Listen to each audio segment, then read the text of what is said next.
The history of human activity in Nauru, an island country in the Pacific Ocean, began roughly 3,000 years ago when 12 Micronesian and Polynesian clans settled the island. Early history. Nauru was first settled by Micronesian and Polynesian people at least 3,000 years ago.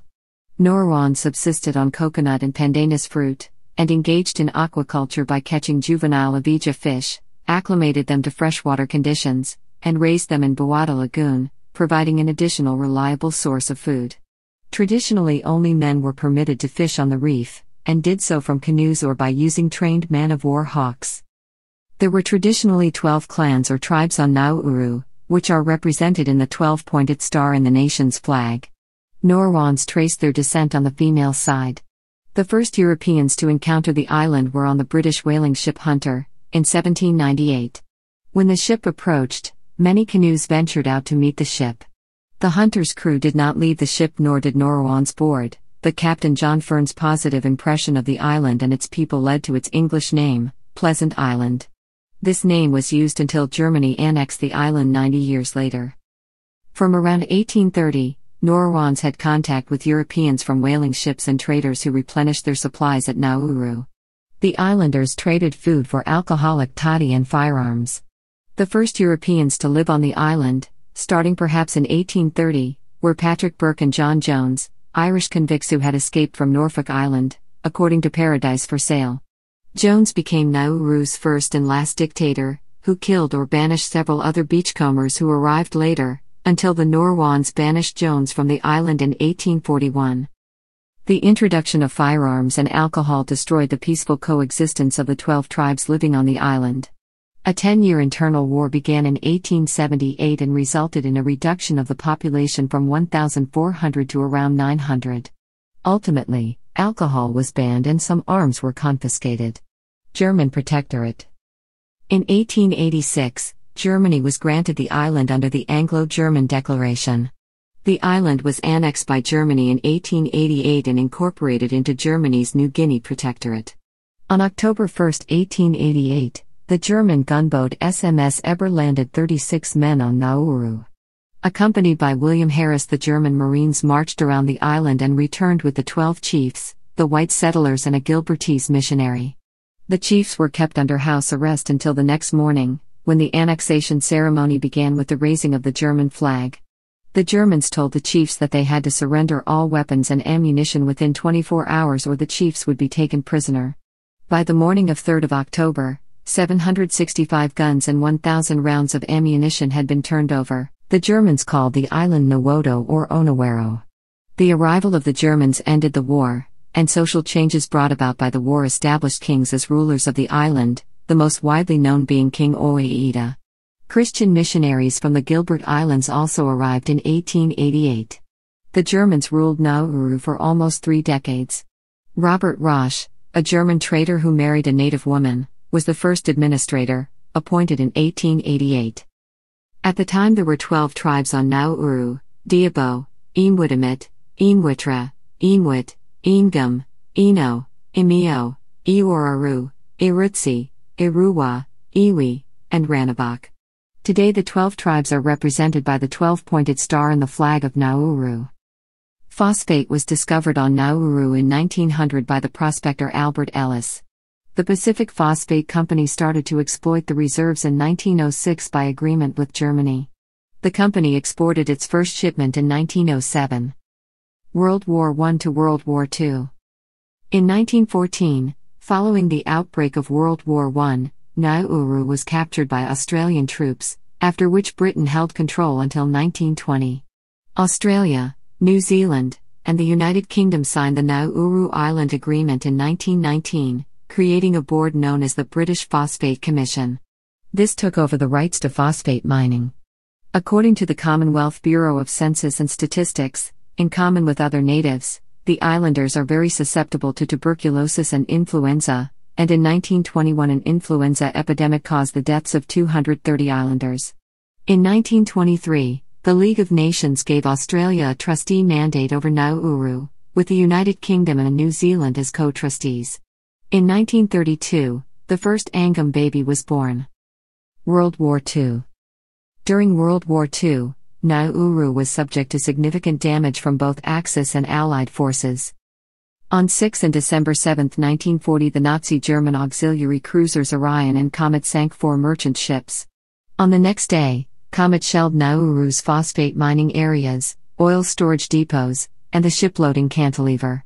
The attacks seriously disrupted phosphate supplies to Australia and New Zealand. Japanese troops occupied Nauru on August 26, 1942. The native Nauruans were badly treated by the occupying forces. On one occasion, 39 leprosy sufferers were reputedly loaded onto boats which were towed out to sea and sunk. The Japanese troops built an airfield on Nauru which was bombed for the first time on March 25, 1943, preventing food supplies from being flown to Nauru. In 1943, the Japanese deported 1,200 Nauruans to work as laborers in the Chuuk Islands. Nauru was finally set free from the Japanese on September 13, 1945, when Captain Sada, the commander of all the Japanese troops on Nauru, surrendered the island to the Royal Australian Navy and Army. This surrender was accepted by Brigadier J.R. Stevenson, who represented Lieutenant General Vernon Sturdy, the commander of the 1st Australian Army. On board the warship HMAS Diamantina, arrangements were made to repatriate from Chuuk the 737 Nauruans who survived Japanese captivity there. They were returned to Nauru by the BPC ship Trienza on January 1, 1946. In 1947, a trusteeship was established by the United Nations, and Australia, New Zealand, and the United Kingdom became the UN trustees of the island, with administration passing mostly to Australia. Independence. Nauru became self-governing in January 1966. On January 31, 1968, following a 2-year constitutional convention, Nauru became the world's smallest independent republic. It was led by founding President Hammer da Robert. In 1967, the people of Nauru purchased the assets of the British Phosphate Commissioners, and in June 1970, control passed to the locally owned Nauru Phosphate Corporation. Money gained from the exploitation of phosphate was put into the Nauru Phosphate Royalties Trust and gave Nauruans the second highest GDP per capita and one of the highest standards of living in the Third World. In 1989, Nauru took legal actions against Australia in the International Court of Justice over Australia's actions during its administration of Nauru. In particular, Nauru made a legal complaint against Australia's failure to remedy the environmental damage caused by phosphate mining. Certain phosphate lands, Nauru v. Australia, led to an out-of-court settlement to rehabilitate the mined-out areas of Nauru. By the close of the 20th century, the finite phosphate supplies were fast running out. Nauru finally joined the UN in 1999. Modern-day Nauru.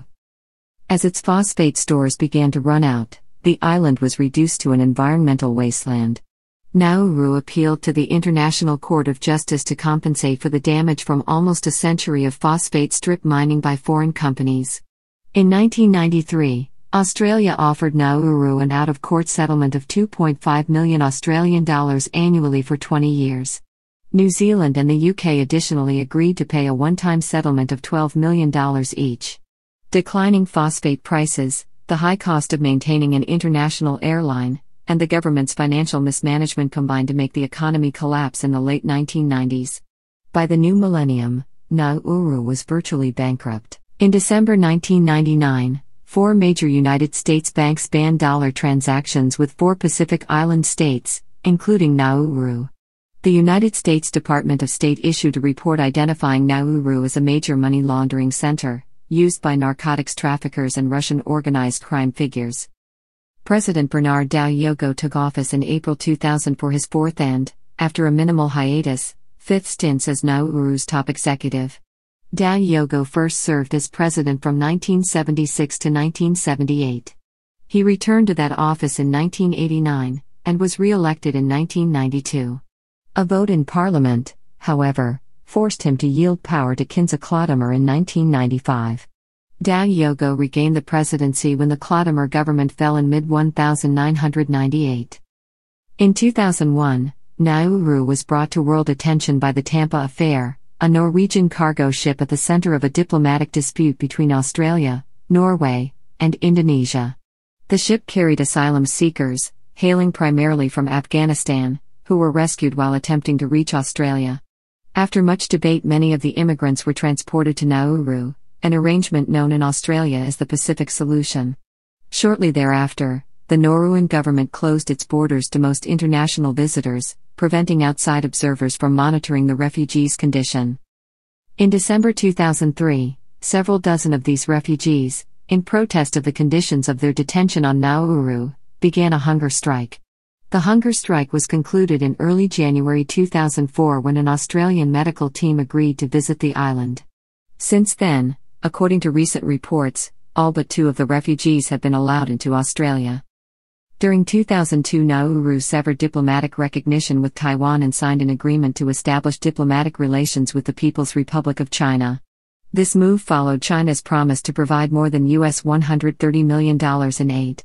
In 2004, Nauru broke off relations with the PRC and re-established them with the ROC.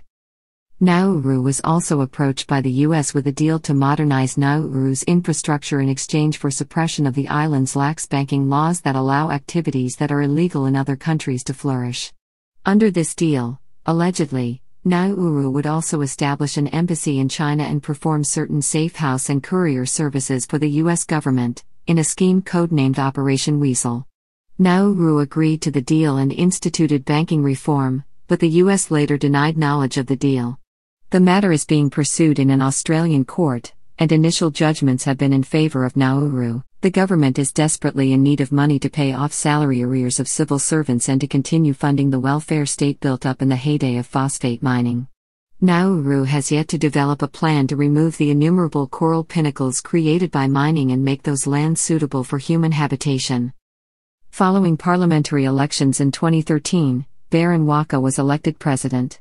He held the presidential title 6 years from 2013 to 2019. President Waka was a strong supporter of Australia keeping refugees in a refugee camp on Nauru soil. The incumbent president lost his parliamentary seat in 2019 Nauruan parliamentary election, meaning he lost his bid for re-election. In August 2019, the parliament elected former human rights lawyer Lionel Aingeimea as the new president of Nauru.